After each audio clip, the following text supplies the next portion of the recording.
ধর্ম যার যার, উৎসব সবার, আর সেখান থেকেই সবাইকে জানাই ঈদ মোবারক।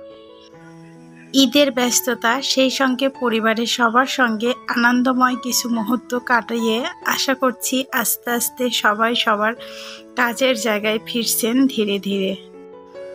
ঈদের দিন সকালবেলা একটু নবাবী সেমাই আর সেই সঙ্গে পরোটা তৈরি করেছিলাম, তারই কিছু কিছু মুহূর্ত আপনাদের সঙ্গে শেয়ার করছি। তো নবাবী সেমাই করতে আমরা কিন্তু কম বেশি সবাই জানি। তো আমিও এখানে লাচ্চা সেমাইটা এক প্যাকেট খুব ভালোভাবে ভেজে নিয়ে তার মধ্যে পরিমাণ মতো চিনি, গুঁড়া দুধ দিয়ে ভেজে আর একটা কাস্টার্ড তৈরি করে নিয়েছিলাম। এখানে লিকুইড দুধের সঙ্গে পরিমাণ মতো চিনি ও কাস্টার্ড পাউডার দিয়ে কাস্টার্ডটি তৈরি করে নিয়েছিলাম। তো উষ্ণ গরম থাকা অবস্থায় একটি বাটিতে প্রথমে ভাজা সেমাইটা অর্ধেকটা পরিমাণ দিয়ে তারপর কাস্টার্ডটা দিয়ে উপর থেকে আরও কিছু সেমাই দিয়ে কাস্টার্ড সেমাইটা সেট করে নিচ্ছি।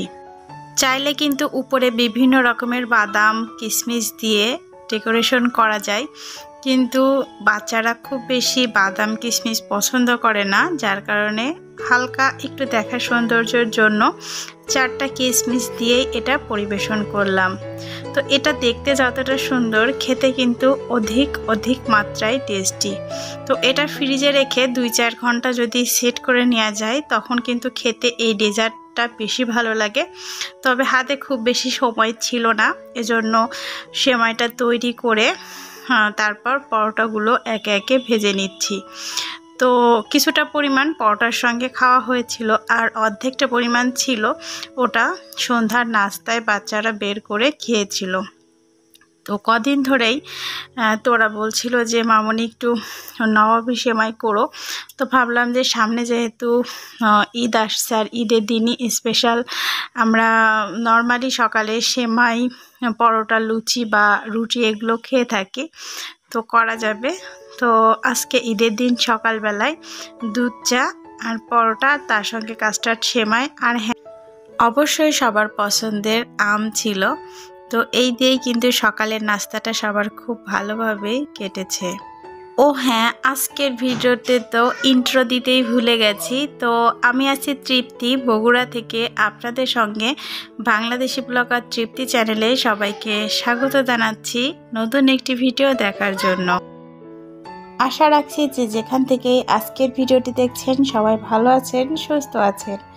আর ঈদের এই কয়টা দিন ওর বাবা বাড়িতে ছিল, যার কারণে সবাই মিলে আর টিভিতে ঈদের অনুষ্ঠান দেখতে দেখতে আমাদেরও সময়টা বেশ ভালোই কেটেছে। আপনারা কেমন কাটিয়েছেন একটু কমেন্টে জানাবেন। এখন যে পার্সেলটা দেখতে পেলেন ওপেন করলাম, এর মধ্যে আমাদের বাড়ি থেকে আমার বাবা কিছু গাছের আম পাঠিয়েছে তার নাতি নাতনিদের জন্য, কারণ তার নাতি নাতনিরা খুবই আম পছন্দ করে। তো গাছের আমরুপালি আম এগুলো ছিল, আমগুলো খুবই মিষ্টি। তো সেগুলোই ওদেরকে কিছু কেটে দিয়েছি আর বাকিগুলো এভাবে বিছিয়ে রেখেছি, এতে করে আমগুলো বেশ ভালো থাকবে। আর এখন একটু জাম মাখা করে নেব।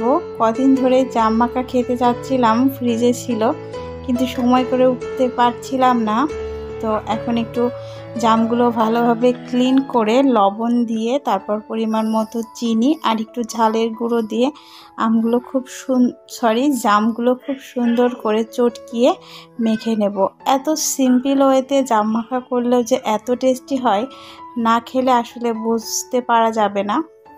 তো জাম মাখা কিন্তু খেতে এই সিজনাল ফলগুলো খুবই ভালো লাগে, যখন যে সিজনে যে ফলগুলো পাওয়া যায়। তো সবারই উচিত সব রকম ফল ট্রাই করা, এর একটা নিজস্ব স্বাদ থাকে।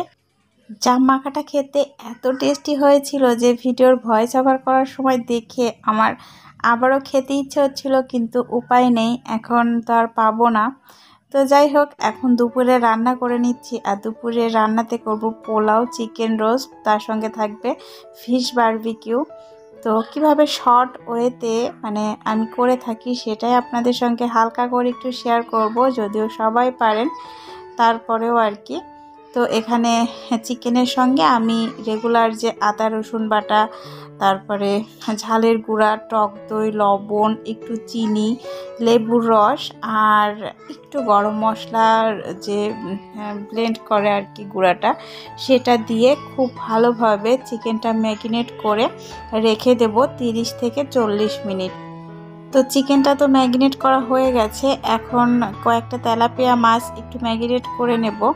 তো এখানে পরিমাণ মতো লবণ, হলুদ, ঝালের গুঁড়া আর তার সঙ্গে সামান্য পরিমাণে আদা রসুন আর একটু পেঁয়াজ ব্লেন্ড করা, আর মাছের যে ব্যাড স্মেলটা সেটা দূর করার জন্য একটু লেবু আর তার সঙ্গে একটু টমেটো কেচাপ মানে টমেটো সস যেটা হয় সেটা দিয়ে খুব ভালোভাবে আগে মাছের গায়ের সঙ্গে মেখে নিয়েছি। তারপর একটু চালের গুঁড়া দিয়ে সেই মশলার সঙ্গে মাছগুলো আরও ভালোভাবে মেখে এটা 1 থেকে 1.5 ঘন্টা রেখে দেব। তো এখন চলে আসলাম 30 মিনিট পর। এখন চিকেনগুলো ভেজে নেব, আর এর মধ্যে অলরেডি পোলাওয়ের চালটা খুব ভালোভাবে ভিজিয়ে রেখে একটা ডালাতে ছাকা দিয়ে নিয়েছি। আর আমার যে হেল্পিং হ্যান্ড আছে উনি অলরেডি পেঁয়াজ রসুন বা আদার্স যেগুলো দরকার সেগুলো মানে কাটাকাটি যে বাটাবাটিগুলো থাকে সেগুলো রেডি করে দিয়েছে। তো এখন আর কি যে মশলা দিয়ে চিকেনগুলো মেখে নিয়েছিলাম অল্প করে আর কি, তো সেই চিকেনগুলো খুব ভালোভাবে তেলে একটু ফ্রাই করে নেব। ফ্রাই করে নেওয়ার পর তারপর রেগুলার যে মাংসের মশলা সেই মশলাটা সুন্দরভাবে কষিয়ে নিয়ে তার মধ্যে ফ্রাই করা চিকেনগুলো দিয়ে খুব ভালোভাবে কষিয়ে নেব। আমি নর্মালি চিকেন রোস্ট এরকমই করে থাকি, আবার কখনো কখনো সব মশলা দিয়ে মেখে একবারে কষিয়ে ভাজা ভাজাও করে নিই। তো যখন একটু স্পেশালভাবে করি তখন একটু এভাবেই করি। তো ভালোভাবে মশলাগুলো কষানো হয়ে যাওয়ার পর এখানে আর কি একটু দুধ দিয়ে একটু সেদ্ধ করে নেব আর কি। তো আজকে চিকেন রোস্টে আমি কোনো প্রকার জল ইউজ করিনি, দুধ আর মাংসের মশলার যে জলটা সেটা দিয়ে আর কি করছি। আর এদিকে পোলাওয়ের জন্য পোলাওয়ের চালটা ভেজে নিচ্ছি। আজকে পোলাওটা আমি রাইস কুকারে করব। রাইস কুকারে পোলাও বা বিরিয়ানি এত ভালো হয় কি বলবো, কোনো প্রকার টেনশন ছাড়াই একদম পারফেক্ট হয়। তো আমি ম্যাক্সিমাম টাইমে কি করি, কড়াইয়ে চালটা খুব ভালোভাবে ফ্রাই করে নিয়ে তারপর আগে থেকে যতটুকু পরিমাণ জল লাগে ততটুকু রাইস কুকারে দিয়ে দিই, ওদিকে গরম হতে থাকে। আর এদিকে একটু আদা রসুন দিয়ে আর তেজপাতা, গরম মশলা, কাঁচা লঙ্কা, একটু লবণ, একটু চিনি এগুলো দিয়ে চালটা খুব ভালোভাবে ফ্রাই করে নিয়ে তারপর আর কি রাইস কুকারের মধ্যে দিয়ে দেব। আর ওদিক থেকে চিকেন রোস্টটাও প্রায় হয়ে এসেছে। তো এই পর্যায়ে আগে থেকে যে পেঁয়াজ ব্রেস্তাটা করে রেখেছিলাম সেই পেঁয়াজ ব্রেস্তাটা দিয়ে চিকেনের সঙ্গে খুব ভালোভাবে নাড়িয়ে 1 থেকে 2 মিনিট রান্না করে তারপর চুলাটা বন্ধ করে দেব। ও হ্যাঁ, তার আগে আর কি জয়ফল, জয়ত্রী, স্টার মশলা আর কালো এলাচ দিয়ে একটা মশলা করে নিয়েছিলাম, সেটা একটু দিয়ে দিলাম শাহি একটা ফ্লেভার আনার জন্য।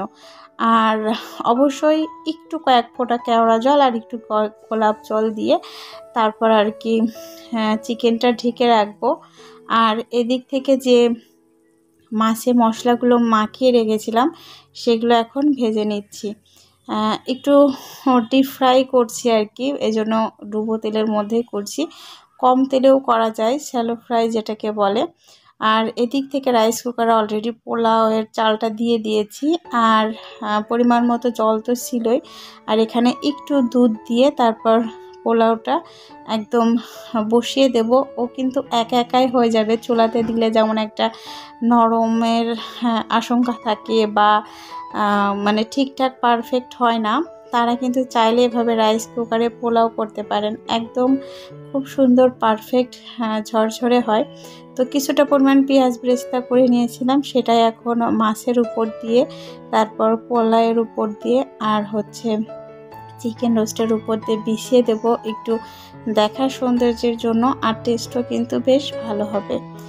তো রান্নার যে পাত্রগুলো সেগুলো থেকে অলরেডি সব কিছু আমি বাটিতে ঢেলে নিয়েছি। আর পোলাওটা আর কি গামলাতে থাকলেই গরম থাকবে, রাইস কুকারের যে গামলাটা এটাও বেশ সুন্দর, যার জন্য ওটার মধ্যে আছে। ওটার মানে প্লেটে সার্ভ করলাম না, যখন খাবো ওখান থেকে নিয়ে সবাই খেয়ে নেব।